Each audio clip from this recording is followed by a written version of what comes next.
Hello students, this is your science teacher Shikha and science fifth के chapter 12 में आज हम पढ़ने वाले हैं सॉइल पोल्यूशन का चैप्टर, जिसमें सबसे पहले हम चैप्टर की एक्सप्लेनेशन पढ़ेंगे। उसके बाद हम चैप्टर की एक्सरसाइज को सॉल्व करेंगे, जिससे आपको कंप्लीट चैप्टर का कॉन्सेप्ट अच्छे से समझ में आ जाए। So without wasting any more time, let's get started. So students, this is our today's chapter number 12 and the name of the chapter is soil pollution। इस चैप्टर में हम पढ़ेंगे सॉइल पोल्यूशन के बारे में।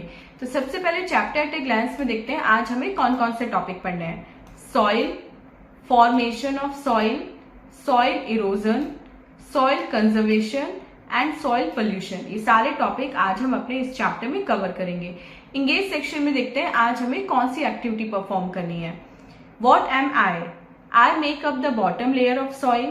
I am used for making earthen pots. I am added to that soil to make it more fertile. I am the hardest rock on earth and I am found on the seashore and in deserts। इन सभी के answer आपको chapter पढ़ने के बाद पता चल जाएंगे, तो इनके आंसर स्टूडेंट्स आपको यहाँ पे लिखने हैं। तो चलिए मेन चैप्टर रीडिंग स्टार्ट करते हैं। सॉइल, जिसको हम मिट्टी के नाम से जानते हैं, वो हमारी अर्थ सरफेस का जिसपे प्लांट्स ग्रो होते हैं, वो सबसे ऊपरी लेयर, अपर लेयर है जिसमें प्लांट्स ग्रो होते हैं हमारी अर्थ सरफेस की। क्या? सॉइल। ये सबसे ज्यादा इंपॉर्टेंट नेचुरल रिसोर्सेज में से एक है, क्योंकि प्लांट्स को ग्रो करने के लिए किसकी नीड होती है? सॉइल की नीड होती है। सॉइल क्या करती है? रूट्स को फर्मली प्लांट में, अर्थ में होल्ड करके रखती है और उसको वाटर एंड दूसरे एसेंशियल न्यूट्रिएंट जो है वो प्रोवाइड कराती है। अब अगर सॉइल नहीं होगी तो कोई प्लांट नहीं होगा, प्लांट नहीं होगा तो हमारे लिए फूड नहीं होगा। तो डायरेक्टली और इनडायरेक्टली हम अपने सर्वाइवल के लिए कहीं ना कहीं सॉइल पे डिपेंडेंट है। अब पढ़ते हैं फॉर्मेशन ऑफ सॉइल। सॉइल बनती कैसे है? सॉइल जब रॉक्स टूटती हैं छोटे छोटे पीसेस में due to heat of the sun, moving wind और रनिंग वाटर, तब सॉइल का फॉर्मेशन होता है। अब ये ब्रेकिंग डाउन ऑफ रॉक्स जो है छोटे छोटे पार्टिकल्स में, इसको बोलते हैं weathering of rocks. Layers of rock. अब सॉइल की कितनी लेयर होती हैं? तो अगर हम नॉर्मल बात करें तो सॉइल जो है वो बहुत सारी लेयर से मिलकर बनी है, और ये लेयर जो है वो सॉलिड रॉक होती है, जिसको हम बोलते हैं बेड रॉक। अब जो लेयर होती है, ब्रोकन रॉक की जो लेयर होती है वो बेड रॉक बनती है। सबसे नीचे वाली लेयर होती है जिसमें रॉक्स होती हैं, मतलब चट्टानें होती हैं। अब इनमें से कुछ रॉक्स ऐसी होती हैं जो आगे जाकर सॉइल इससे ऊपरी लेयर में भी पहुंच जाती हैं, जिसको हम बोलते हैं सब सॉइल। तो सबसे नीचे हमारी होती है फर्स्ट लेयर बेड रॉक, और ये जो उससे ऊपर ब्रोकन रॉक होती है वो होती है हमारी सब सॉइल। अब सब सॉइल में मोस्टली क्या होता है? मिनरल्स होते हैं और थोड़ा सा ह्यूमस होता है, और जो डीपेस्ट प्लांट रूट है वही सब सॉइल तक पहुंचती है। उसके बाद सबसे ऊपर की लेयर होती है हमारी टॉप सॉइल। टॉप सॉइल में बहुत ज्यादा ह्यूमस होता है, ये वही लेयर होती है जिसमें हमारे प्लांट ग्रो होते हैं। ये सॉइल, ये लेयर जो है टॉप सॉइल, वो बहुत ज्यादा प्रेशियस होती है, क्योंकि केवल प्लांट्स को ग्रो करना अलाउ नहीं करती, इसमें रेन वाटर भी एब्जॉर्ब होता है जो हमारा ग्राउंड वाटर बनाता है। और अर्थ पे कुछ प्लेसेस पे जो बेड रॉक है वो 1-2 मीटर की गहराई तक है, जबकि कुछ प्लेसेस में वो 100 से 200 मीटर डीप है। नेक्स्ट टॉपिक पढ़ते हैं सॉइल इरोजन। नेचुरल फोर्सेस जैसे कि विंड हो गया, रेन हो गया या रनिंग वाटर हो गया, वो सॉइल की फॉर्मेशन में हेल्प करते हैं, लेकिन वो सॉइल को साथ साथ नुकसान भी पहुंचाते हैं। वो प्लेसेस जहाँ पे नेचुरल वेजिटेशन होती है वहां पे बैलेंस होता है formation of soil and loss of soil के बीच में। लेकिन जब कभी बैलेंस डिस्टर्ब हो जाता है तब हमारा क्या होता है? सॉइल इरोजन ज्यादा स्टार्ट हो जाता है, सॉइल फॉर्मेशन कम होता है। तो यही वो चीज जब टॉप सॉइल अपने साथ बह जाती है, किसके थ्रू? विंड के थ्रू, वाटर के थ्रू या ह्यूमन एक्टिविटी के थ्रू, तो हम उसे बोलते हैं सॉइल इरोजन, यानी कि मिट्टी का कटाव। अब पहला reason, running water causes soil erosion. जो बहता हुआ पानी होता है वो भी सॉइल इरोजन का कारण होता है। जहां पे लिटिल या कम रेन होती है और जहां पे ज्यादा रेन होती है, उन दोनों जगह में सॉइल इरोजन के जो फ्लो होता है उसमें फर्क होता है। अगर हम फ्लड वाले केस की बात करें, जो फास्ट फ्लोइंग रिवर्स हैं वो क्या करती हैं?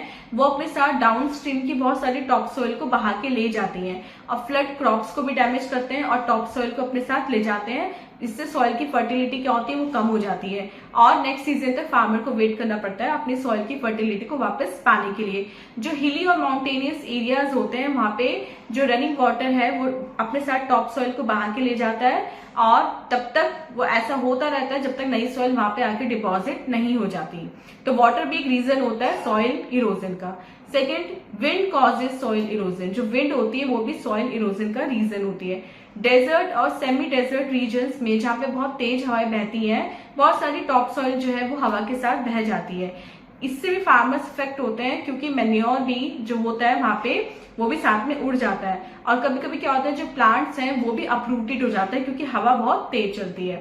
Third is human beings also cause soil erosion, जो ह्यूमन बींग्स होते हैं वो भी सॉइल इरोजन का रीजन बनता है। अब जो रूट्स होती हैं ट्रीज की, प्लांट्स की, वो सॉइल को अपने साथ पकड़ के रखती हैं। अब जब ट्रीज गिरते हैं या हम लोग उन ट्रीज को काटते हैं तो उससे भी क्या होता है, हमारा सॉइल इरोजन होता है और सॉइल लूज हो जाती है और इजिली वो पानी हवा के साथ बह के चली जाती है। तो हिल स्लोप्स पे जो फ्लोइंग होती है वो भी अनदर ह्यूमन फैक्टर होता है जिससे वैसे सॉइल इरोजन होता है। ओवरग्रेजिंग, अगर कैटल्स ओवरग्रेज कर रहे हैं किसी एक प्लेस पे तब भी सॉइल इरोजन के चांसेस बढ़ जाते हैं। Next topic is soil conservation. अब सॉइल को हम कंजर्व कैसे कर सकते हैं? नेचर को मिलियंस ऑफ ईयर्स लगते हैं सॉइल को फॉर्म करने में, इसलिए हमारी रिस्पॉन्सिबिलिटी है कि हम सॉइल को प्रिजर्व करें और उसको प्रोटेक्ट करें। अब ये जो प्रोटेक्शन होता है सॉइल का अगेंस्ट इरोजन, इसको बोलते हैं सॉइल कंजर्वेशन। हम विंड और वाटर जैसी नेचुरल फोर्सेस को तो कंट्रोल नहीं कर सकते कि भाई तुम सॉइल को इरोज ना करो, लेकिन हम ह्यूमन एक्टिविटी जरूर कंट्रोल कर सकते हैं और साथ ही साथ कुछ ऐसे तरीके अपना सकते हैं जिससे हम सॉइल को कंजर्व कर सकें।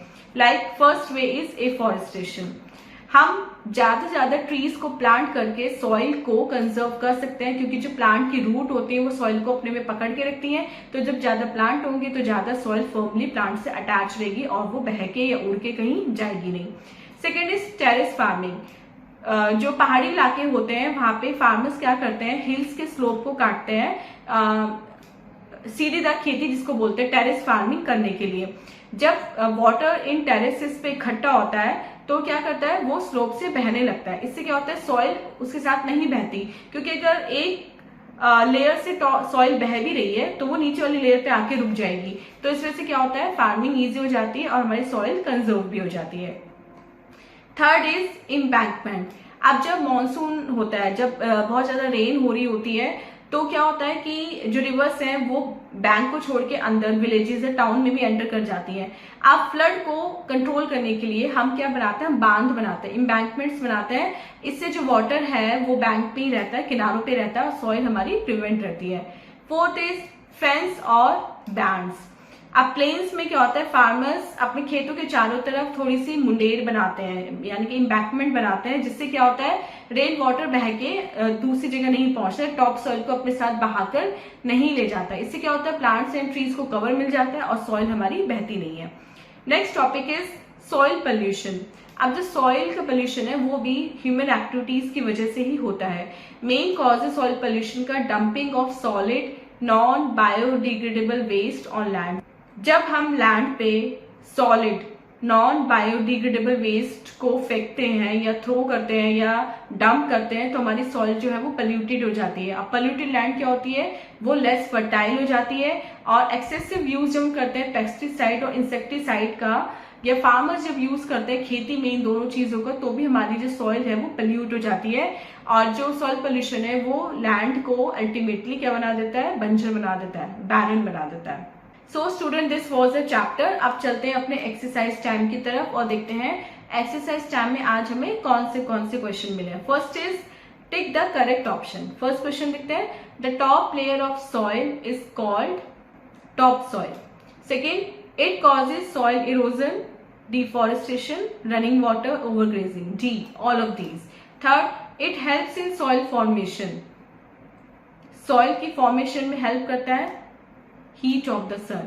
Fourth, the main cause of soil pollution are C, dumping of solid waste and non-biodegradable waste. B देखते हैं, is the uppermost layer of the earth surface topsoil. Plants get their food and many nutrients from the soil. Third, a layer of broken rock rest on the seabed.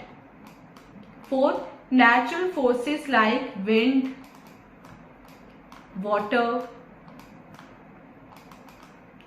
and heat help in soil formation. Fifth is a major cause of soil erosion, overgrazing. C. Write true or false. We need plants for food. True.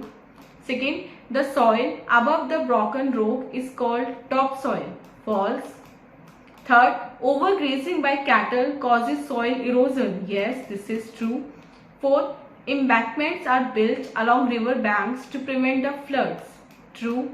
And fifth, soil pollution makes the land fertile. False. So student, this was an exercise. I hope आपको complete chapter with exercise अच्छे से समझ में आ गया है. And this was our today's video. मिलते हैं अपनी next video में इससे next chapter के explanation के साथ. Till then आप अपना बहुत बहुत ध्यान रखिएगा and bye bye.